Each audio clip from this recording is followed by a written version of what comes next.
할렐루야. 오늘도 예수님과 함께 좋은 날입니다. 오늘도 평안하시고 말씀 가운데 깊은 은혜 속에 좋은 일만 있게 되시기를 축복합니다. The Stigma of Jesus Christ, 벌써 8일째입니다. 우리 사도신경 고백하심으로 같이 예배 드리시겠습니다. 전능하사 천지를 만드신 하나님 아버지를 내가 믿사오며 그 외아들 우리 주 예수 그리스도를 믿사오니 이는 성령으로 잉태하사 동정녀 마리아에게 나시고 본디오 빌라도에게 고난을 받으사 십자가에 못 박혀 죽으시고 장사한 지 사흘 만에 죽은 자 가운데서 다시 살아나시며 하늘에 오르사 전능하신 하나님 우편에 앉아 계시다가 저리로서 산자와 죽은 자를 심판하러 오시리라.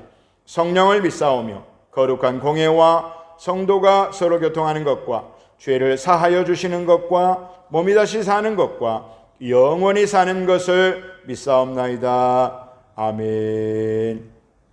오늘 말씀은 요한복음 1장 19절에서 28절까지입니다.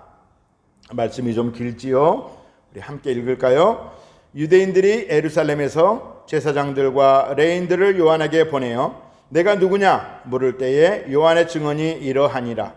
요한이 드러내어 말하고 숨기지 아니하니 드러내어 하는 말이 나는 그리스도가 아니라 한데 또 묻되 그러면 누구냐 내가 엘리야냐 이르되 나는 아니라 또 묻되 내가 그 선지자냐 대답하되 아니라 또 말하되 누구냐 우리를 보낸 이들에게 대답하게 하라. 너는 내게 대하여 무엇이라 하느냐 이르되 나는 선지자 이사야의 말과 같이 주의 길을 곧게 하라고 광야에서 외치는 자의 소리로라 하니라. 그들은 바리새인들이 보낸 자라. 또 물어 이르되 내가 만일 그리스도도 아니요 엘리야도 아니요 그 선지자도 아닐진데 어찌하여 침례를 베푸느냐. 요한이 대답하되 나는 물로 침례를 베풀거니와 너희 가운데 너희가 알지 못하는 한 사람이 섰으니 곧 내 뒤에 오시는 그이라. 나는 그의 신발끈을 풀기도 감당하지 못하겠노라 하더라. 이 일은 요한이 침례 베풀던 곳 요단강 건너편 베다니에서 일어난 일이니라. 오늘 본문은 유대인들이 침례 요한에 대해서 알아보라고 제사장들과 레위인들을 보내서 침례 요한에게 질문하는 장면입니다. 그만큼 침례 요한은 유대사회에 굉장한 이슈, 화제가 되었던 인물입니다. 목사님, 어떤 성경에는 세례 요한이라고 되어 있는데요, 왜 침례 요한이라고 하세요? 세례와 침례 용어에 대해서 궁금하시다면 사순절 묵상 2일째 2월 18일 목요일 영상을 참조하시면 아주 자세히 기록되어 있습니다. 첫 번째 질문입니다. 내가 누구냐? 이렇게 묻습니다. 아마도 이들의 가장 큰 관심사는 이 침례 요한이 혹시 메시아인가? 였을 것입니다. 그것을 잘 알고 있기에 침례 요한은 곧바로 대답합니다. 나는 메시아가 아니다. 나는 그리스도가 아니다. 나는 너희들이 기다리는 메시아가 아니다. 라고 단호하게 얘기합니다. 두 번째 질문합니다. 그렇다면 네가 엘리야냐? 무슨 근거로 엘리야라고 물었을까요? 구약 성경에 있겠지요. 말라기서 4장 5절 보라 야훼의 크고 두려운 날이 이르기 전에 내가 선지자 엘리야를 너희에게 보내리니. 유대인들은 이 말씀을 잘 알고 있었습니다. 그래서 메시아가 오시기 전에 그가 오실 것을 미리 와서 세상에 전하고 그들로 하여금 메시아를 영접하도록 준비시키고자 엘리야가 오리라고 하는 그 말씀을 믿고 있었습니다. 그들은 하나님의 말씀, 구약 성경은 철저하게 믿기 때문이죠. 낙타터옷을 입고 허리에 가죽띠를 띠고 광야에 외치는 침례 요한의 모습은 마치 아합 왕 때 활동했던 엘리야와 너무 외모가 흡사합니다. 그렇기 때문에 그들은 이렇게 물었을 것입니다. 내가 말라기에 말씀하시는 엘리야냐? 라고 물었죠. 그때 아니다 라고 침례 요한은 답합니다. 그런데 여기서 궁금한 것이 있습니다. 예수님께서는 마태복음 17장에서 침례 요한이 엘리야라고 말씀을 하십니다. 그런데 정작 침례 요한은 자신은 엘리야가 아니다고 얘기합니다. 왜 그렇습니까? 예수님이 이렇게 말씀하신 것은 침례 요한이 메시아의 오실 길을 준비하는 구약 성경에서 말씀하시는 엘리야와 같은 역할을 한다라고 하는 그런 뜻으로 말씀하신 것이고, 제사장들과 레위인들은 실제로 엘리야가 불만과 불병거를 타고 하늘로 올라갔지 않습니까? 그래서 그 모습 그대로 다시 올 것이라고 믿고 있었기 때문에 이것을 잘 아는 엘리야는 아니라고 답을 하는 것입니다. 세 번째로 질문합니다. 내가 그 선지자냐? 또 어떤 근거가 있겠죠? 신명기 18장 15절입니다.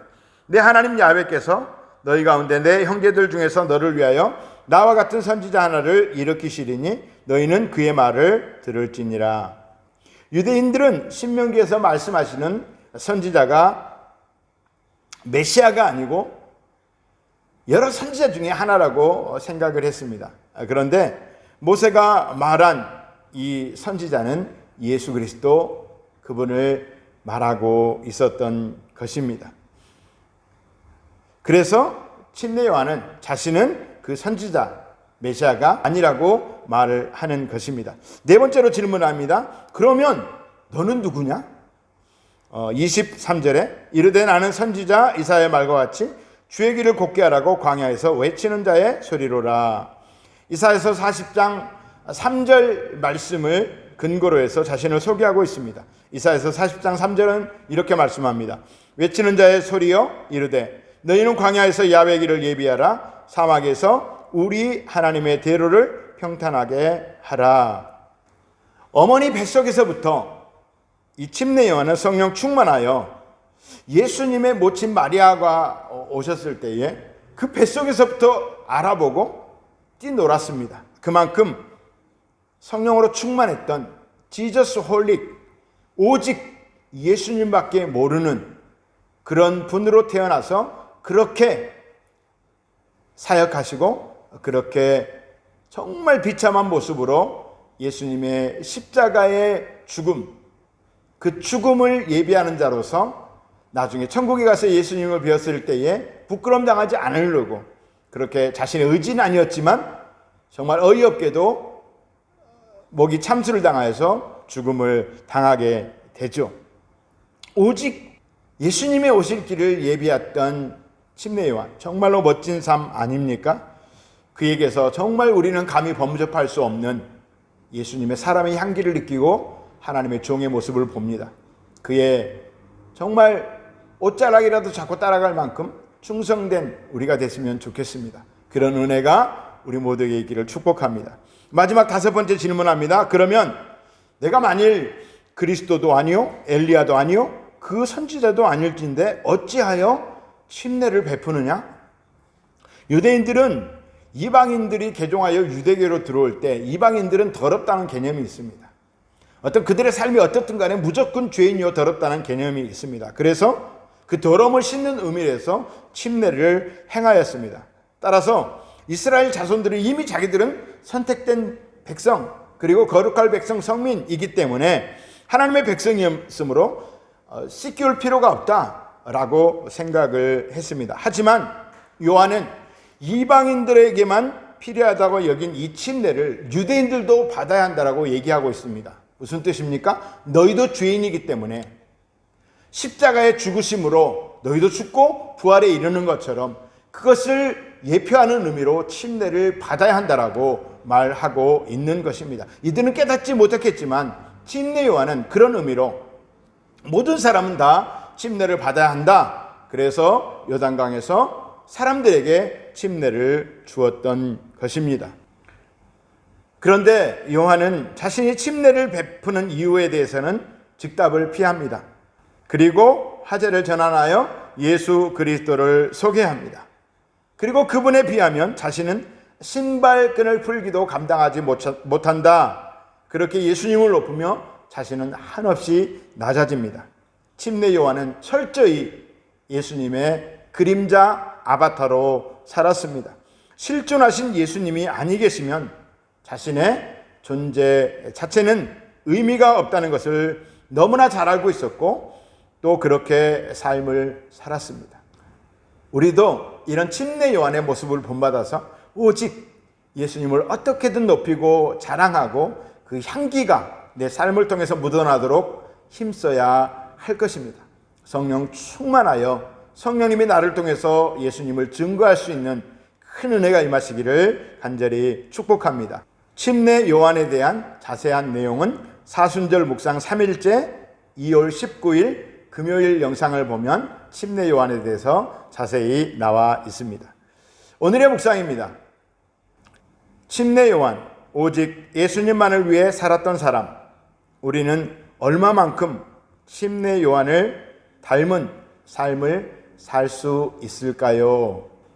오늘의 묵상입니다. 좀 무거운 주제지요?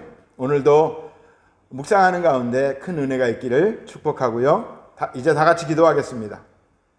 기도하실 때 코비드19로 고생하는 분들을 위해서, 그리고 확진자들 속히 회복시켜달라고 기도하시고, 또 다들 백신을 맞고 그 병균을 이겨낼 수 있도록 기도하시고, 조국 대한민국과 말레이시아를 위해 기도하시고, 우리 교회와 또 이웃에 있는 교회들을 위해서, 또 선교사님들과 난민들과 이 땅에 있는 모든 교민들을 위해서 기도해 주시기 바랍니다. 그리고 각 가정에 여러 가지 문제를 가지고 주님 앞에 다 같이 기도하겠습니다. 우리 주여 3번 외치고 기도하겠습니다. 주여, 주여, 주여.